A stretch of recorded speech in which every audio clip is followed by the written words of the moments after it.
Սպասված տուն, 3 տասնամյակ անց նոր կյանքի սկիզբ։ 2020 թվականի հունիսի 1-ը գյումրեցի բազմաթիվ ընտանիքներ երկար կհիշեն։ Արտյոմն ու Մարիամն էլ այդ օրը վերջապես բացեցին երկար սպասված բնակարանի դուռը։ Նրանք ևս այն հազարավոր գյումրեցիներից էին, որոնց ընտանիքները անօթևան մնացին 1988-ի ավերիչ երկրաշարժի պատճառով։ Երիտասարդ զույգը ամուսնանալուց հետո ապրել է Վարձով բնակարանում, ապա չկարողանալով վճարել բնակարանի համար տեղափոխվել է բնակվելու ամուսնու ծնողների հետ, նրանց փոքրիկ տնակում։ Շատ ուրախ ենք ու գոհ շնորհակալ ենք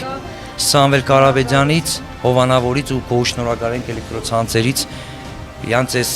ճիշտ բարեխիղճ քայլի համար։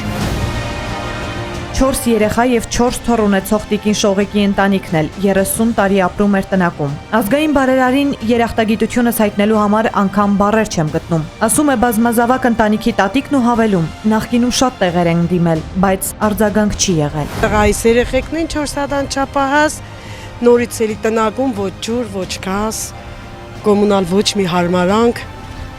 Ու անսպասելի էս շատ լավ լուրը։ Այս անմխիթար պայմաններում ծնվեց ու մեծացավ մի քանի սերունդ։ Վերջապես տնակների դռները փակվեցին վերջնականապես։ Նրանց համար նոր դուռ էր բացել ազգային բարերար Սամվել Կարապետյանը։ Նրա նախաձեռնությամբ եւ աջակցությամբ տարբեր տարիների ընթացքում Գյումրիի 3 տասնյակից ավելի անօթևան ընտանիքի նվիրաբերվել են բնակարաններ։ Դրանք պարզապես անշարժ գույք չեն, այլ վերադարձված արժանապատվություն, անվտանգության զգացում,